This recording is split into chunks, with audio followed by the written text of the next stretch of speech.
What's going on, everybody? It's Rocco with Rocco's Modern Survival. I'm back again with a friend. Today we're talking about a few things that you can do to help yourself prep for the future. Alright? One is raise rabbits.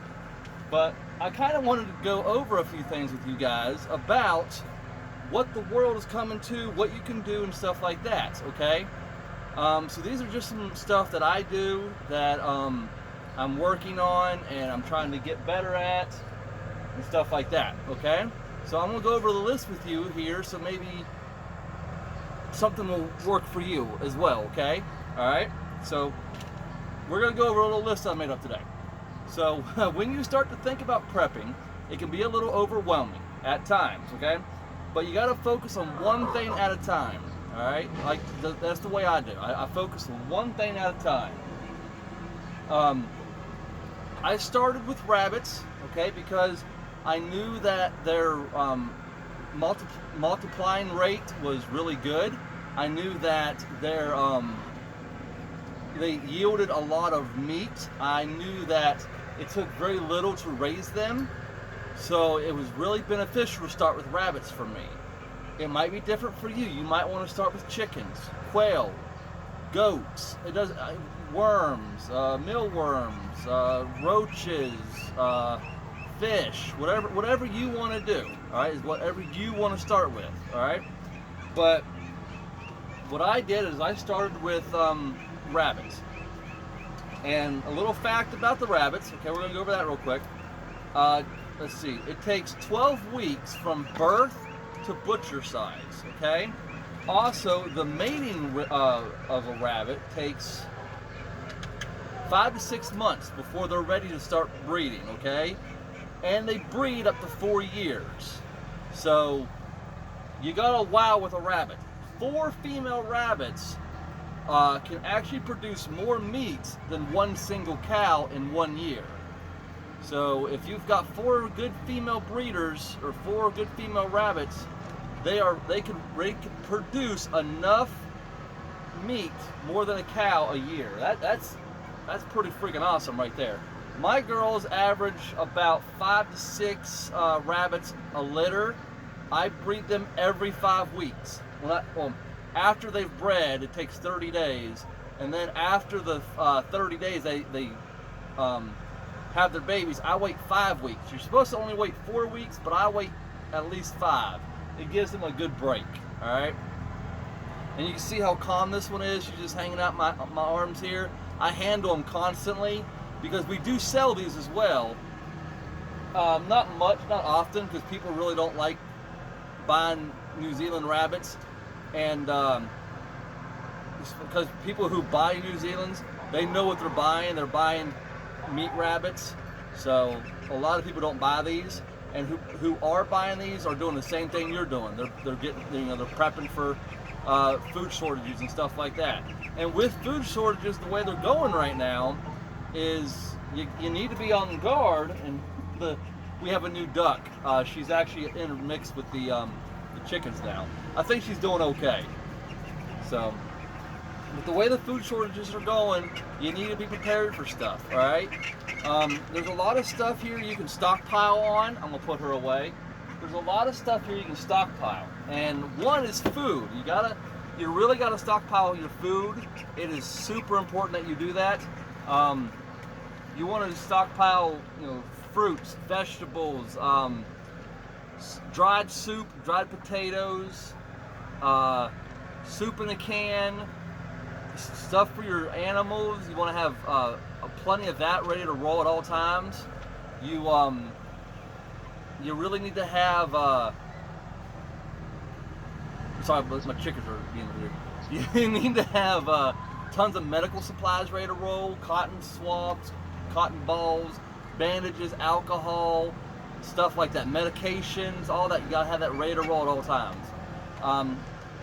A lot of these people, they think that we're gonna prep, we're gonna run away, we're gonna bug out, we're gonna go somewhere else, and then we're gonna take care of everything later. It's good to have a bug out bag, and if you go to some of my first videos down in the list, you'll see my 72-hour, 24-hour bug out bags. They're really handy to have. Keep one in your car, keep one next to your door, stuff like that. So if you got to run, you can grab it and go.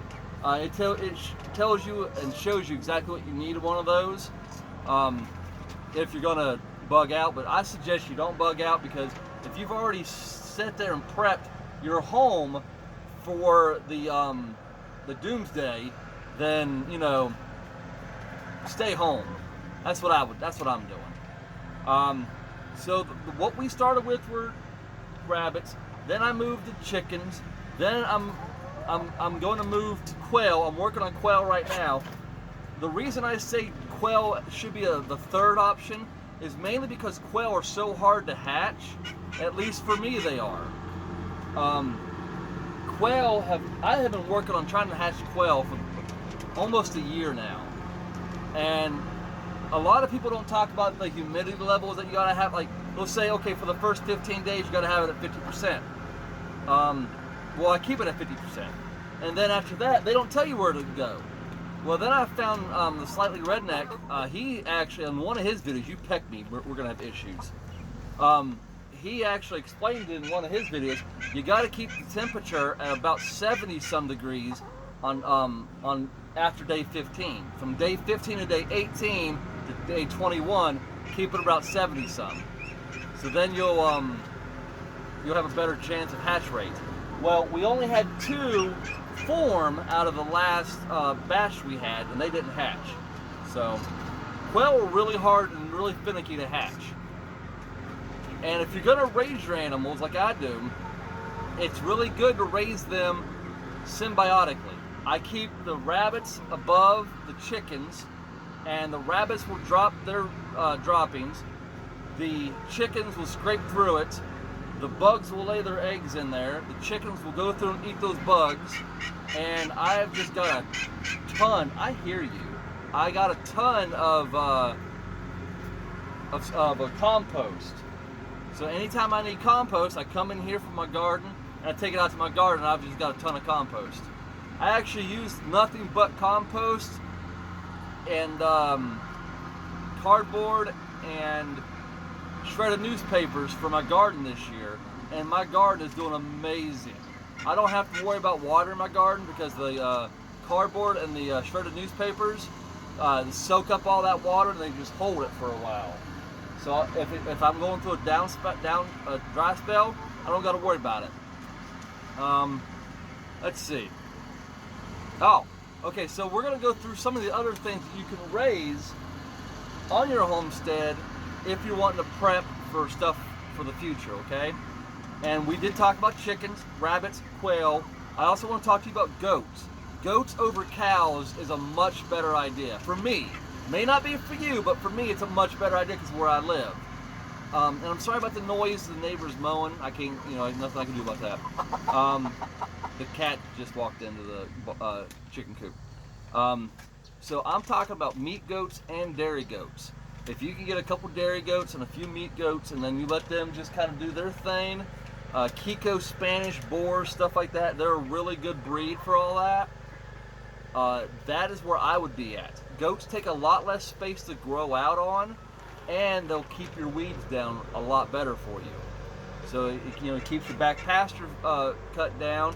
You don't got to worry about it, and it gives them free food compared to a cow that takes a lot more acreage to house, basically. Unless you're doing a mini Jersey. Mini Jersey's only take an acre per cow. So if you want to look at it that way, if you got 2 acres, you want to get a mini Jersey milker and a mini Jersey bull, then you can go from there. But if you're gonna do, I guess the chickens are being kind of mean to the duck. If you're gonna do goats, it takes a lot less. So for me, it's goats all the way. We're actually, this weekend, we're gonna go out and we're gonna get the electric wire we need, and we're gonna start running the perimeter for the fence. And so I could actually start getting goats here. We're gonna run up to Maryland, I think, or the stockyard in my town, I'm not sure, and get a couple goats. So I'm finally able to start getting goats in, and I'm really happy. It's taken me about 1.5 years to get to where I need to with the goats. So we're just about there. It's a big accomplishment whenever you accomplish something like that. So you got to take the little wins. That's why I said when you're starting this, it can feel really overwhelming So you just got to take it a little bit at a time. All right, do one thing after another, after another, after another, and then it's not like everything's piled on you at one time. Seed starting, seed prepping, seed hoarding, whatever you want to do, call it or whatever. If you can go out and get yourself, like go to the Dollar Tree and just get a butt ton of seeds, go to your local grocery store and save all the seeds from everything that you get, from your peppers, your onions, and your apples, peaches, whatever, and you can save those seeds and you can germinate them, and you can regrow them. Or if you wait to the end of the season, when they mark all the seeds down, you just go and buy all the seeds you can. There's also seed catalogs and stuff out there like that you can get. Me personally, I've got thousands of seeds. I worked for a grocery store at one time, and they were going to throw away just mountains of seeds, and I just took every single one I could get. And because they had those big displays, they had 2 of those big displays, and they said, we're just throwing them away, take what you want. So I just took everything off of the 2 displays, and I'm glad I did, because now I have tons of seeds and I don't got to worry about them. I keep them in a cool, dark place where they won't germinate, and they won't go bad or nothing like that. So they're good. You know what I mean? I'm really afraid of this rooster by my groin area. He kind of worries me sometimes. We're going to talk about fish now. A couple of my previous videos, I have talked to you all about the best fish for aquaponics and stuff like that. But the best fish, in my idea, the best fish to grow in a survival situation is Nile tilapia. They're the fastest growing out of the tilapia, and they take less time to grow to butcher size, or catch size, whatever you want to say. It takes 240 days / 9 months for them to get to at least a pound. At a pound, they're ready to roll, they're ready to eat. So if you've got your rabbits, you've got your quail, you've got your chickens and stuff like that you're eating on, and if you make sure you're hunting and gathering and stuff like that, trapping and all that, then you'll be good to go with the fish in the long run too. Because fish can't be a everyday thing. It can be, but it's not liable. It's not reliable to be. You know what I mean? They take time to grow out, just like everything else. Now, quail, they only take 4 weeks from hatch to butcher. 4 weeks, they're ready to roll. 4 to 8 weeks, they're out the door. So they have a higher turn rate than anything else. I would go with them for a long, sustainable meal. And they actually, let me see this, because I wrote it all down for you. I wanted to give you all good information. They lay up to 1 year, okay? So every year you got to replace those quail, so you need to be keeping your stock constantly going.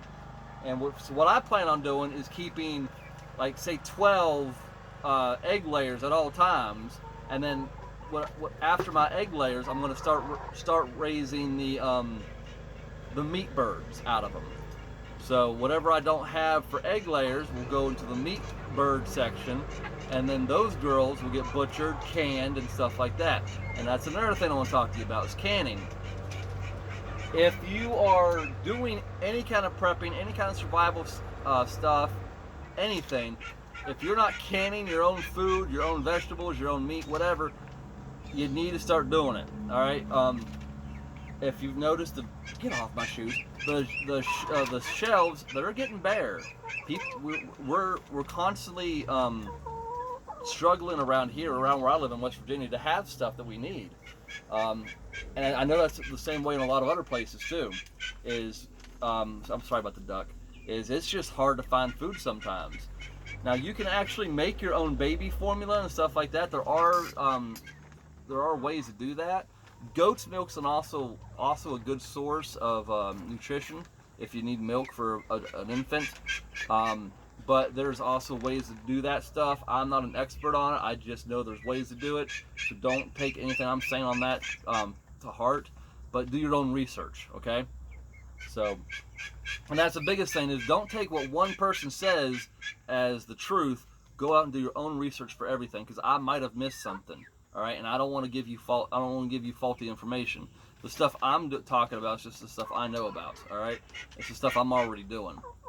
Now, if we're going to talk about breeding life for chickens, they're 5 to 6 years. Okay, because that's actually how long they live. They live 5 to 6 years, so they are ready to breed as soon as they hit. I hear you, duck.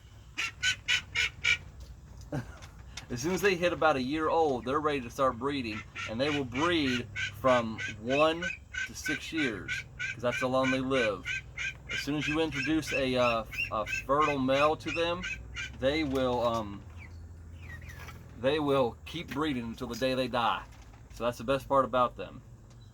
Goats will live 11 to 12 years, and they are good to go after 1 year. I think it's 1 year. Yeah, it's 1 year. They're ready to roll after about 6 to, I think it's 6 months. I don't want to tell you anything wrong. Hold on. 8 to 10 months is butchering size. So after that, it's about 1 year, they're ready to roll, and they will breed for 11 to 12 years, because they will also breed from the day they're fertile until the day they die. And you can get about 1 to 2 to 3 goats out of every female every time she breeds. So that can stock up your population pretty quick too there. Let's see, fish, like I said, the tilapia, they're ready to roll at 4 months, and they're at butcher size at 4 months. They're also at breeding size at 4 months, but they'll also breed until they die as well. So another thing that you want to look into raising are red wiggler worms. There we go.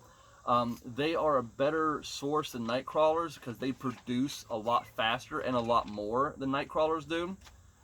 Crickets, they breed every 2 weeks, and they grow out within 2 weeks. Like they're popping out like crazy. So, my cat, sorry. Roaches is also something you want to look into raising. And I know it sounds weird, roaches, but I mean, honestly, you can eat roaches if you have to. You can eat red wigglers, you can eat mealworms. And I didn't talk about mealworms, but I'll get there. Everything that I just talked about right there, those 3 things can actually be fed to your chickens, to your quail, not to your rabbits, but to your chickens and quail, and your fish. So they've all got an endless source of food right there if need be. Duckweed is another thing that you want to grow for your fish. It's super simple to grow. It's a free source of food for them. But the chickens will get a lot of benefit. They can even eat the duckweed as well, along with the quail. But they'll get a lot of nutrients out of the mealworms and the red wigglers and the roaches. So that duck is driving me nuts. I keep losing my train of thought because of that thing. So mealworms is one thing that we're going to get into. They are something I've bred a few times, or I've grown a few times, how you want to put it, and they're super simple. I mean, it takes oh,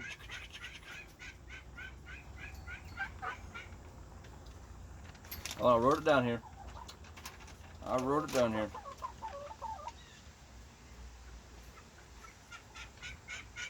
I swear I wrote it down here. I did. It's right here. Crickets are within 6 weeks. Roaches are 3 to 5 months. And the fastest growing one is a Portentassa. Portentassa. Portentassa. That's how I'm pronouncing it. I don't know if it's right or not. Mealworms are 10 to 12 weeks, 3 to 4 months. Red wigglers are 40 to 60 days, and they are ready to roll. All right. So that is something that you want to look into there as well. Now, I did talk to you about, this is some stuff that you should definitely start prepping on, some holding up on, stocking up on, whatever you want to call it, okay? We talked about canned meats, vegetables, soup, dried potatoes, rice, honey, syrup, vinegar, apple cider or regular, dried beans, toilet paper, towels, napkins, alcohol, rubbing alcohol, and drinking alcohol. Matches, lighters, cotton balls, medication, soap is a big thing. Bleach, water tablets, dry soups, solar panels. There is a book from the it's from FEMA. It's a survival book. It teaches you how to actually turn fire into gasoline. It's super, really, it's so cool.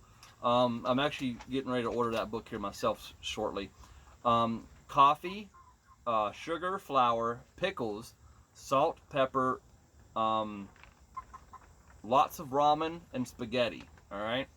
And whenever I say water, I mean you need floor to ceiling water. All right. You need more water than what you know what to do with, because a person goes through a lot of water a day. Now they say you need 2,000 calories a day to function properly. It's not really true, and every person knows what your actual calorie intake is and what you can function on, and that's what you need to work on. But in a survival situation, you might have to go a couple days without food. So the best part is training your body into knowing that you don't need 2,000 calories a day to survive. Me myself, I go maybe 400 calories, 500 calories a day, and I function perfect because I've trained my body into doing that. Because whenever I was in the army and everything, we had our MREs, but we had to ration them out and stuff like that. So we would we would go days without them. When I was in Iraq, good gosh, I couldn't just eat just whenever I felt like it. So I've trained myself to go however long I need to go without food, and I've always done that ever since I got back. So let's see, what else have we not talked about? Oh, we talked about the go bag, keeping one in your car and one in the closet by your by your door. Sorry, everything's being really quiet. It's just kind of worrying me. The fish. You're thinking, well, how am I going to raise fish in an urban environment? The biggest thing and the best thing I can tell you to do with fish is if you got a pool, you got a pond. If you got a stock pool from Harbor Freight, or not Harbor Freight, but Tractor Supply, there you go. If you got a kiddie pool from Walmart, there you go. It doesn't have to be super big to hold fish. Say you get one of those little kiddie pools from that you wash your dog in from Walmart. Well, guess what? You run down to the river, you throw some bluegill in there, and there you go. All right. You hook it up to some solar panels. You run your battery through it. You run a pump through it. You got constant filtration system in it, and there you go. It's like a little aquaponic system, except it's an aquaponic system, and it just helps circulate the water for your fish. All right. That's all you got. That's all you got to do. It's so simple to raise fish. It's not even funny. It's easier to raise fish than it is for the rabbits and the ducks and the quail. But I think that's about it. I think I've covered about everything. Oh no, I haven't actually. I just saw something here. Whenever you're collecting your ammo, you're getting your guns and stuff like that. Guns and ammo are amazing to have. All right, and if you don't know how to pack your own ammo and make your own bullets and stuff like that, then there's ways to do it, and it's really cool. Go out and get yourself a bow and arrow, a compound bow, crossbow, stuff like that. Because guess what? They don't run out of ammo. You shoot the bow or you shoot the arrow, and you go retrieve your arrow, and you got the arrow to use again. It's not like you can shoot the gun and then go retrieve the bullet, and then you got a bullet to shoot again. You do have the shell casing, but then you got to pack the casing. You got to build the head and stuff like that. So it's easier to use a bow and arrow than it is to use a gun when you're hunting. All right. And another thing is learning to throw hatchets and learning to throw survival sticks and stuff like that, spears. It sounds stupid, but one day you might have to actually use that kind of stuff. And knowing how to use a spear whenever you're fishing and stuff like that, that's a big thing. Going down to the river and fishing is something that you don't want to take granted. It's so fun to do, and you can fish, so that's something you want to think about too. So if you catch some fish, you can also can your fish, because the freezers may not always be there. All right. Let's see. Oh, explosives. I know, it's like, what? Explosives? Yes. Tannerite and stuff like that. Gunpowder. Stock up on it, all right? Because one day you might need to make a pipe bomb or something like that. Right now, pipe bombs are illegal to make. But if the world goes to crap, they're not going to be illegal, because it's going to be all hands on deck and do whatever you want to survive. So gunpowder, tannerite, stuff like that, explosives. You definitely want to stock up on that kind of stuff as well. I think that's about it, guys. I think I have talked about everything that I was wanting to talk about. Yeah, that's it. So y'all have a wonderful day. Survive strong, live long, and I'll see y'all in the next video. Make sure you hit that like, subscribe, and notification bell, and we'll be back to talk about more of the rabbits, more of the chickens, more of the ducks, more, and if the quail hatch, I'll give you an inside scoop on that. So I will see you on the next video, and God bless every one of you out there. And I am so happy that you all stopped by this video and stopped by the channel. All right, see y'all later.